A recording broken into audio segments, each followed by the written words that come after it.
Now, one of my questions was, how did you find your way into getting into tournament fishing? How did I find my way into tournament fishing? Oh man, that's pretty interesting.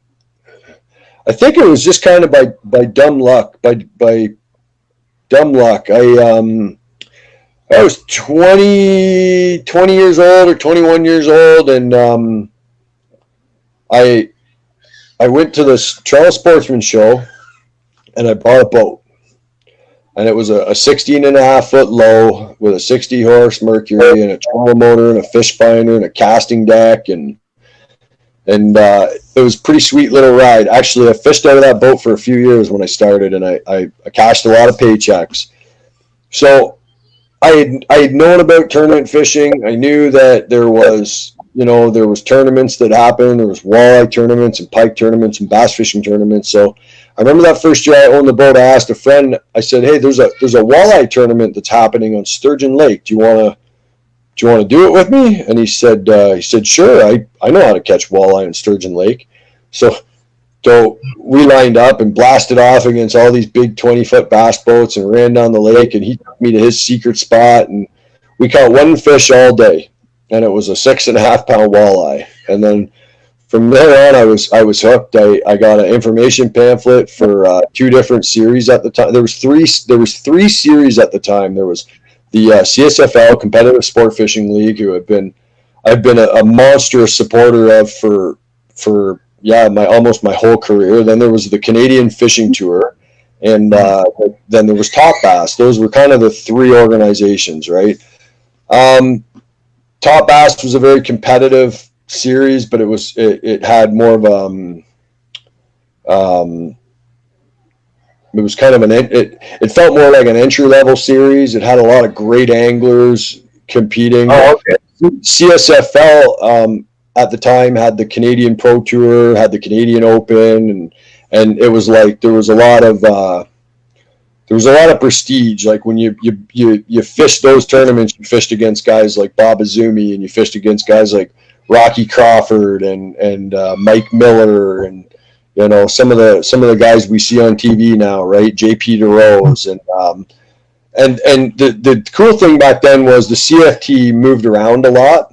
So they do lakes like Georgian Bay, and Top Bass was very, very just a Kawartha body of water, and Top Bass doesn't operate anymore, which is too bad because I always thought it was a great series. I knew the owner really well, Ted Galoni, and if you ever saw this video, I hope he's doing well. And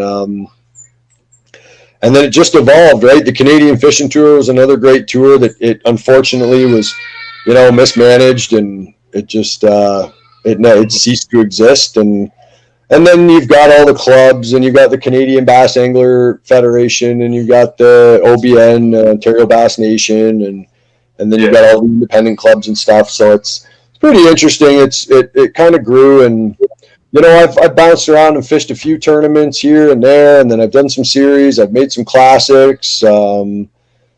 I've cashed a bunch of checks, and I went. I've been in a club. I've done everything, and I will tell you, I went through some lean years with competitive fishing. I had some personal stuff come up in my life, and some matters of the heart, and fishing kind of took a back seat in my life. So there was the better part of 5 or 6 years where I wasn't in a really competitive place, and then I met my wife Linda, and my whole life changed. As a matter of fact, our first big date with my wife was the day I went to pick up my first Ranger bass boat, and I was given a spot on the Ranger Pro staff. I got a sponsorship deal with Ranger Boats, and so I went to pick the boat up, and then I went to a Brad Paisley concert with my soon-to-be wife, and I went through those lean, dark years, and it's like people go through struggles in life, and I had to go through mine, and I came out of it on top, and now I have an opportunity to fish on both sides of the border and compete for my country, and I go fish some of the FLW stuff in the U.S., and next year we're scheduled to fish all the Bassmaster Open, so we'll see what Oh, happens. wow. Yeah, it should be fun.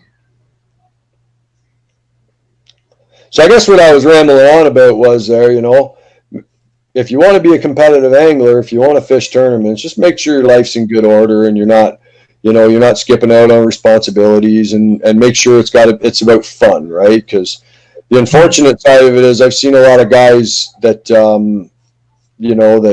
that fish way too many tournaments, and as a direct result of it, you don't see them anymore. And unfortunately, it's just like any other, any other sport or any other kind of thing. Like it can little too much of one thing is never a good idea.